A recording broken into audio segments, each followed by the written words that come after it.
గత కొన్ని నెలలుగా తెలుగు ప్రేక్షకులందరూ ఆసక్తిగా ఎదురుచూస్తున్న cinema triple R. Mega power star Ram Charan, young tiger ఎన్టీఆర్లు మొట్టమొదటిసారిగా కలిసి నటించిన పాన్ ఇండియన్ భారీ budget multi starrer cinema SS Rajamouli దర్శకత్వంలో మార్చి 25న థియేటర్స్ లో భారీ ఎత్తున విడుదల కాబోతోంది.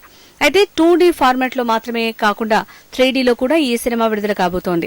డాల్బీ అట్మాస్, డాల్బీ విజన్ ఫార్మాట్లలో కూడా ఈ సినిమాను దర్శక నిర్మాతలు విడుదల చేయడం గమనార్హం.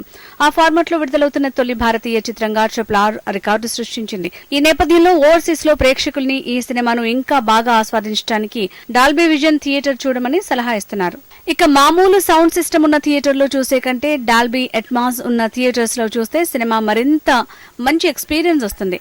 ఆడియో వీడియో ఫార్మాట్లను అత్యున్నత ప్రమాణాలతో అమెరికాకు చెందిన ఒక ప్రముఖ సంస్థ డాల్బీ ల్యాబొరేటరీస్ ఈ టెక్నాలజీని అందుబాటులోకి తీసుకొచ్చింది. మామూలుగా మనం థియేటర్లను చూసే ఒక ఫ్రేమ్ డాల్బీలో 10 రెట్లు స్పష్టతతో కనిపిస్తుంది. ఎలా అయితే సినిమాని 35mm స్క్రీన్, 75mm స్క్రీన్ లో చూసినప్పుడు తేడా కనిపిస్తుందో, సినిమాను మామూలు థియేటర్ ఫార్మాట్ లో చూసినప్పుడు మరియు డాల్బీ విజన్ చూసినప్పుడు అంతే తేడా కనిపిస్తుంది.